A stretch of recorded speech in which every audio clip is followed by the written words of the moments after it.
안녕하세요. 평가과장입니다. 오늘도 2024년도 재가장교환기간 매뉴얼 분석을 하나하나씩 또 진행해 보도록 하겠습니다. 와, 이게 벌써 어느덧 10월이 지금 된 것 같아요. 되신 게 아니라 시간 정말 빠르게 가는 것 같습니다. 우스갯소리로 저도 왜 사회생활을 하잖아요. 그죠? 이렇게 강의를 드리지만 요새 농담 삼아 정말 그게 맞는 것 같아요. 월급 빼고 다 떨어졌어요. 지금 월급만 안 올랐지 다 올랐네. 다 오르고 떨어졌는데 주식 떨어지고 코인 떨어지고 집값 떨어지고 금리 어마어마하게 올랐죠. 금리 어마어마하게 오르고 또 뭐가 오르고 내려 제 월급은 그대로 온 것 같고요. 어쨌든 한 달 생활비가 엄청나게 똑같이 쓰고 아껴 쓰는 것 같은데도 정말 많이 나가는 것 같아요. 시청하신 분들도 조금 더 허리띠를 졸라 매셔야 될 것 같으세요. 물론 돈이 많으시면 상관없겠지만 저처럼 저기 하신다면 조금 아껴 쓰시고 그래도 가족과 또 맛있는 거는 꼭 드시기 바랍니다. 자, 오늘 말씀드릴 내용을 화면을 보면서 또 말씀드리도록 하겠습니다. 자, 오늘 말씀드린 내용은 뭐냐면 급여제공 계획입니다. 급여제공 계획. 이 급여제공 계획 같은 경우는 우리가 방문 요양, 방문 목격, 방문 간호, 그 다음에 주간보호, 단기보호에 모두 포함이 되는 항목이라고 봐주시면 되는 거고요. 난이도는 극상. 항상 제가 말씀드린 이 난이도는 욕구 사정과 하나의 세트로 봐주셔야 돼요. 우리가 욕구, 낙상, 욕창, 인지, 급여 계획. 그 다음에 올해 새로 추가가 된 게 있죠. 급여 제공 결과평가라고 하나 추가가 됐는데 이제 다음 시간에 또 설명을 드릴 거예요. 이건 하나의 세트로 봐주시는 게 좋아요. 그리고 이런 급여 제공 계획성 같은 경우는 점수가 4점이 배정되어 있고요. 점수가 4점이라는 얘기는 뭐냐면 난이도가 얘도 극상이라는 얘기인 거겠죠. 자, 그러면 자세한 내용을 좀 보도록 할게요. 자, 이 급여제공 계획 같은 경우는 욕구사정과 위험도 평가 등을 바탕으로 수급자 상태에 맞는 급여제공 계획서를 작성하고 수급자 또는 보호자에게 설명 후 확인 설명을 받았는지를 평가하는 겁니다. 지금 뭐냐면 어르신 새로 들어오셨죠? 또는 어르신이 1년에 한 번씩 욕구사정과 낙상, 욕창, 인지, 즉 어르신의 상태를 파악하라 이거예요. 파악을 해서 그 파악한 걸 바탕으로 해가지고 우리가 어르신에게 그럼 우리가 어떤 서비스를 제공할지 그 서비스 계획을 내가 만드는 거예요. 만들어서 만들었으면 계획만 갖고 있으면 안 되잖아요. 이걸 보호자 수급자에게 확인하라는 거예요. 수급자 보호자님, 저희가 어르신 상태 이렇게 파악했더니 어르신은 3등급 지금 우측까지 편마비로 인해가지고 신체 상태가 많이 안 좋으세요. 단지 인지 상태는 괜찮으신 거고 소화 상태는 나쁘진 않으신 것 같습니다. 그래서 저희가 그 계획을 구성을 해봤는데 앞으로 저희가 어르신에게 1년 동안에는 어떤 신체, 그래서 이제 어르신 이동할 때 낙상 사고를 방지하기 위해 이동 도움을 더 드리거나 어르신의 어떤 병원에 가실 때 어떤 이런 부분에 도움을 드린다거나 이렇게 저희가 계획을 잡았습니다. 어떻게 보호자님, 수급자님 동의하십니까? 그럼 수급자 보호자 이대로 해주세요. 그러면 거기다 사인 받아 오라는 겁니다. 거기까지 하면 평가에서는 인정하겠다는 겁니다. 아시죠? 그림 위로 봐주시면 되는 거고요. 자, 그럼 평가 기준을 세부적으로 좀 보도록 하겠습니다. 평가 기준은 지금 세 가지가 보이고 있죠. 하나, 둘, 셋. 그럼 우리 직전 매뉴얼 한번 볼까요? 직전 매뉴얼 같은 경우는 어떻게 되어 있을까요? 직전 매뉴얼도 하나, 둘, 세 개가 있습니다. 그러면 평가 기준은 동일하다 봐주시면 되는 거고요. 자, 그럼 첫 번째 평가 기준을 볼 거예요. 수급자별 급여제공 계획서를 연일에 이상 작성했냐 이겁니다. 제가 아까 처음에 욕구사정과 하나의 세트라고 말씀을 드렸잖아요. 즉 급여제공 계획서가 욕구사정과 같이 하나의 세트로 묶여 나가요. 그러다 보니까 급여제공 계획 같은 경우도 1년에 한 번씩.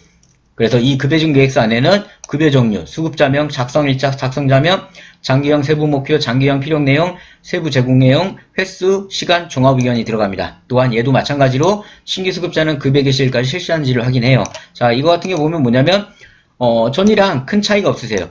큰 차이가 없는데 여기 보신 것처럼 이런 부분 파란색 부분들이 새로 추가했다 하는데 우리 급여제공 계획서는 뭘 갖고 이용하세요 지금? 공단 입력하면 이게 나오잖아요. 그죠? 그 급여 계획서를 거의 다 쓰고 계시기 때문에 이 필수사항들은 그 급여 계획서에 다 포함되어 있어요. 그래서 우리가 공단 전산에 우리가 급여 계획서를 입력을 하죠? 그걸 그대로 쓰신다면 이런 부분들은 바로 만족이 되는 겁니다. 아셨죠? 자, 이런 평가 기준 첫 번째는 우리가 기록으로 확인을 합니다. 이 기록을 확인할 때 우리 평가관들이 뭘 중점적으로 보는지 좀 볼게요. 개별적인 급여 계획을 급여당 급여일 연일 이상 작성했는지를 확인하는 겁니다. 그죠? 그러니까 한마디로 어르신 아까 말씀드렸죠. 2020년 1월에 급여 계획을 구성했다면 2020년 거 하나, 2021년 거 하나, 2022년 1월 거 하나, 2023년 거 1월 거 하나 총 4개가 있어야 된다는 겁니다. 이거를 해당 급여 직원, 즉 사회복지사님이나 센터장님이 작성을 하셔야 된다라는 거고요. 그죠? 우리 가산하시는 분들은 가산 사회복지사님이 하시면 돼요. 가셔가지고 보시는 걸로 하시면 되는 거니까요. 그렇게만 해도 인정을 하는 겁니다. 지금 뭐냐면 일단은 1년에 한 번씩 어르신에 대해서 공단 거든 작성되면 인정할게 이거예요.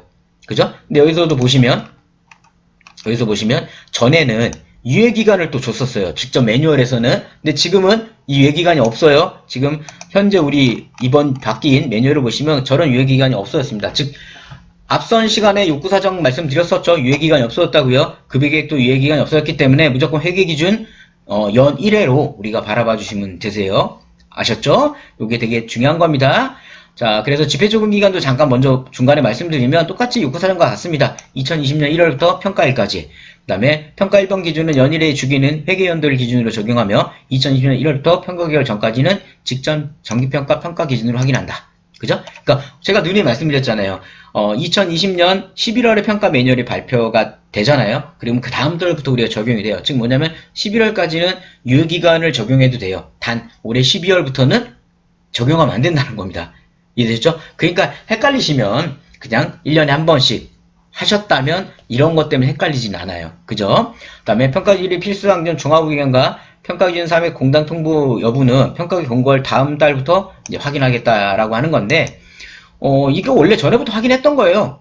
이게 뭐냐면 지금 필수상전 종합의견을 했고, 공단 통보 여부, 우리 공단에서 통보하면 거기다가 판단, 위에 있고 판단 있고 밑에 종합의견 있잖아요. 원래 하고 있잖아요. 그러니까 이거를 왜 집어넣냐면 직전 평가 때는 우리가 과도기적으로 해가지고 공단 전산 급여계획서와 우리 자체 급여계획서 모두 인정했어요. 그러다 보니까 자체 급여계획서에 이런 부분은 없었고 공단 거에는 있었어요. 그러다 보니까 올해 같은 경우는 그래서 공단 급여계획 걸로 최대한 하라 이거죠. 그래서 만약에 니네가 안 할 거면 이거는 반드시 있어야 된다 이거예요. 공단에 통보된 거는. 따라서 우리가 그냥 기본적으로 공단에 입력하는 전산급여계획서를 우리가 생각하시면 되세요. 아셨죠? 자, 첫 번째 평가기준 1번 이해되셨나요? 직전 매뉴얼과 바뀐 거는 유예기간 30일이 없어졌다. 단 이제부터는 뭐냐면 공단에 있는 급여계획서를 우리가 쓰자. 그죠? 요 부분을 꼭 중요하셔야 돼요. 자, 두 번째 평가기준 볼게요. 개인별 장기 요양 이용 계획서, 욕구 낙상 욕창 인지기능 검사를 급여계획에 반영했나 이거죠. 우리가 장기 요양 이용 계획서, 이제 표준정기능 계획서를 얘기하죠. 예전 용어로 한다면 이거를 판단했냐 이거. 근데 우리 시청하신 분들, 우리 어르신 새로 오시면 급여계획서 저기 공단에 입력하시잖아요. 어떻게 입력하세요? 네, 우리끼리인데 표장 보고 그대로 지금 입력하시잖아요. 즉 뭐냐면 우리가 일단 기본적으로 여기 제가 빚을 거는 개인별 장기요양 입원 계획은 누구나 다들 반영해서 하고 있어요. 이거는 기가 가면 제가 이거 급여계획 입력하실 때 표준정기획서 보고 그대로 하셨죠? 그러면 다들 네 아니요라고 한 기간 제가 못 봤어요. 지금까지. 물론 많이 가지는 않았지만 아직까지는. 근데 그만큼 우리 시청하신 분들도 이 말은 이해를 하실 거예요. 우리가 그렇게 이제 급여계획서를 넣는데 여기 보신 것처럼 근데 문제가 잘 보세요. 낙상, 욕창, 인지기능 검사는 급여계획 전에 반드시 실시를 해야 돼요. 이게 또 뭐냐면 계획 전에. 그죠? 이게 되게 웃겨요. 이게 욕구사정은 급여계획 1. 그죠? 근데 웃기는 건 또 우리가 어르신 서비스 전에 급여계획을 작성하고 입력하라 그랬잖아요. 근데 여기서는 또 욕구낙상 인지검사는 급여계획 전 두 개가 좀 충돌하고 있어요. 그죠? 그러니까 쉽게 제가 전 시간에 욕구사정 때 말씀드렸죠. 그냥 급여 개시 전일까지 모든 낙상, 욕창, 인지, 욕구, 급여계획까지 급여 개시 전 날짜까지는 다 진행하는 게 맞으세요? 아셨죠?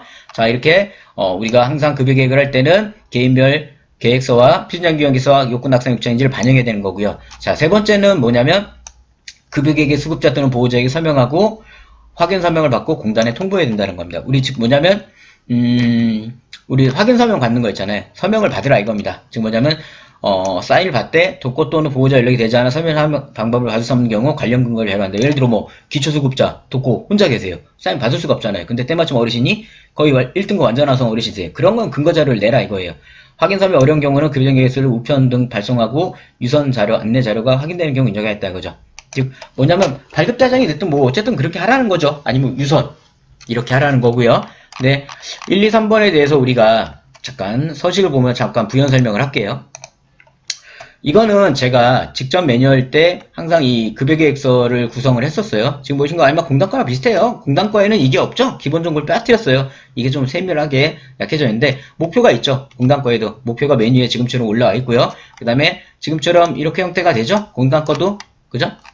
이제 저 같은 경우는 이걸 좀 달리 해놨죠. 욕구 사정 및 측정 반영, 낙상 욕창 인지 급여 반영. 자, 그 다음에 수급자 이렇게 하고 추가 급여 계획서까지. 요거 같은 경우는 응용편에 할 건데 이런 급여 계획서를 반드시 언제 하라고요?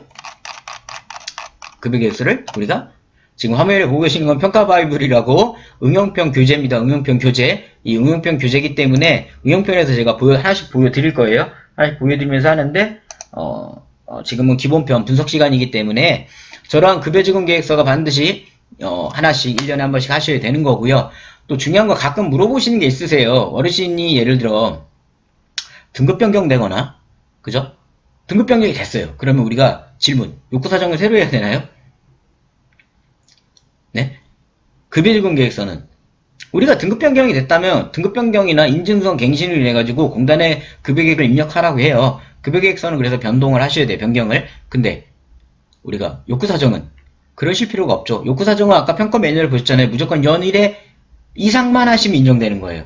욕구사 예를 들어 등급 변경이 됐네, 갱신이 됐네 해서 욕구 사정을 그때마다 또 해야 된다는 건 어디 매뉴얼 기준에도 없어요. 이 말을 원래 응용편에서 더 상세하게 할 거지만 가면 가장 많은 질문들이 이거예요. 아, 갱신되는데 욕구 사정 다시 해야겠죠?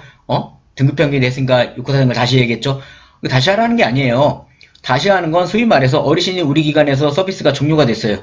그리고 한 달 만에 어르신이 예를 들어 다시 우리 기관에 왔어요. 이건 욕구 사정이나 급여를 해야 됩니까? 안 해야 됩니까? 이건 하셔야 돼요. 근데 계속 서비스 중에 등급 변경됐다고 해서 욕구 사정을 다시 하라는 건 없어요. 그죠? 급여계획서에서 보시면 이 평가 항목에서도 등급 변경됐다고 급여계획서 다시 하라는 얘기가 있나요? 지금? 없어요. 매뉴얼 어디에도 그 얘기는 없습니다. 그죠? 그거는 다음 항목에 있을 급여적용 변경된 사유가 있으면 변경된 사유를 기록하고 그렇게 변경계획을 구성해서 제공했느냐라는 그 다음 시간에 말씀드릴 항목에는 세밀하게 그게 하나가 있는데 이 평가 항목 급여적용 계획엔 그게 없어요. 제발 제가 누님 말씀드리잖아요. 어디 가서 이 얘기 저 얘기 많이 들으시잖아요. 그럼 제발 먼저 매뉴얼을 확인하시고요. 그 다음에 두 번째는 정 머신 공단을 확인을 하시고요. 공단 Q&A 질의응답에도 많이 나와요. 세 번째 정 안 되시면 저희 카페에다가 질문이라도 하세요. 질문이 하시면 답변을 드리잖아요. 괜히 욕구 사정 한 번 하고 급여 하는데 되게 힘들어요. 이거를 왜 그렇게 힘들게 하시는지 제가 이해 안 돼서 말씀을 드렸어요. 아셨죠? 자, 그럼 오늘 말씀드린 우리 급여 제공 계획을 정리 좀 한번 해볼게요. 자, 급여 제공 계획입니다. 급여 제공 계획 22번. 자, 점수 몇 점이었습니까? 4점이었고요. 난이도는 제가 뭐라 그랬나요? 난이도는 극상이라고 말씀드렸습니다. 자, 바뀐 점, 변화된 점 뭐라고 했습니까? 유예, 기간 30일, 삭제됐죠? 연 1회, 작성 필수입니다. 주의하셔야 돼요. 요구사정과 마찬가지로 신규 수급자는 급여 개시일 이전에 작성, 입력하시는 게 좋으세요. 분명히 아까 말씀드린 매뉴얼은 급여 개시일이라고 하지만 저는 급여 개시 전에 입력하고 욕구 사정하는 걸 추천드려요. 그래야 평가 어느 기준에도 이게 흔들림이 없어요. 어느 걸 지켜도 지적사항도 없어요. 싸울 일도 없어요. 이게 시청하신 분들 생각해보세요. 급여 개시일이에요. 자, 오늘 어르신이 예를 들어 오후에 예를 들어 어르신이 서비스를 한다 쳐요. 그래, 좋아요. 오후 한 2시부터 한 5시간 한다 쳐요. 그죠? 그러면 그래 급여 개시일 가능해요. 아침에 9시까지 어르신을 찾아뵙고 가가지고 그죠? 가가지고 어르신 욕구 낙상장 측정을 해요. 1시간? 1시간만 걸리겠죠? 그거 30분 한다 그러면 말이 안 돼요. 자, 그럼 부랴부랴 집에 들어와. 집에란다. 사무실 들어와요. 그럼 9시에 가서 뭐 하고 사무실 하면 11시 되겠네요? 그럼 11시에 우리 뭐 해야 또? 급여 계획서 만들어야죠. 급여 계획서 입력하고 입력해보신 분들은 알아요. 단순하게 막 입력해도 30분 이상 걸려요. 근데 그거를 욕구사정에 종합의원까지 집어넣어가면서 욕구사정 안에 내용을 막 만들어가지고 한다? 물리적 시간이 가능하다고 보세요? 그게 이렇게 파고드는 평가가 걸리시면 대답은 못 하실 거예요. 왜냐면 우리는 평상시에 이렇게 안 하고 있으니까. 그잖아요. 시청하신 분들 뭐 제가 뭐 그런 걸 무시 개념이 아니라 현실상 불가능해요. 불가능한 거를 굳이 내가 했다고 얘기할 필요가 없는 거예요. 차라리 우리는 예를 들어 어르신이 오늘 서비스 하는 날이라면 일주일 전에 먼저 찾아뵙고 우리 계약서, 우리 기관에서 이렇게 서비스합니다. 계약서 작성하면서 그럼 우리가 어르신 상태를 한번 좀 확인해 볼게요 하면서 그날 욕구사정 작성하고 낙상 작성하고 인지 작성하고 그죠? 그리고 그거 작성한 걸 사무실에 들어와서 하루가 걸리든 이틀이 걸리든 정성을 다해서 한 땀 한 땀 계획서를 작성하시는 거죠. 그리고 서비스 나가기 전이나 전전날에 공단에 계획서를 입력하기. 이게 프로세스가 훨씬 나은 거지. 그죠? 그잖아요. 이렇게 하시는 게 낫다라고 말씀드리는 겁니다. 그죠? 자, 이렇게 해주시는 거고요. 반드시 수급자 또는 보호자 서명 받으셔야 됩니다. 요거는 새로 작성한 응용편에 다 말씀드릴 거예요. 변화된 거 안 되는 우리 매뉴얼 분석 시간이니까, 그죠? 요점 정리는 요 정도만 보시면 될 것 같으세요. 가장 중요한 항목이라고 봐주셨습니다. 반드시, 이거 응용편에 살려고 그랬는데, 어쨌든, 욕구, 그다음 위험도 평가라고 할게요. 그를 급여 계획에 반영하자. 이게 뭔 말이냐면, 자, 우리 시작하신 분들 보세요. 자, 보자. 아까 말씀드렸죠. 급여 계획서를 우리가 예를 들어 이렇게 입력했다 쳐요. 그죠? 입력했어요. 자, 근데 우리가 기관들에서 어떻게 합니까? 표장을 그대로 반영해요. 반영해서 집어넣었어요. 그러면 무슨 사태가 벌어지냐면, 표장에 예를 들어 이 어르신은 인지 상태는 아주 멀쩡해요. 그래서 표정 계획서에 신체 위주로 작성돼 있어요. 그럼 우리 기관에서는 신체 위주로 입어넣었어요. 그러면 우리가 급여계획서 출력하게 되면 지금 보인 것처럼 인지 상태는 없고 온통 신체밖에 없어요. 자, 이렇게 됐다 쳐요.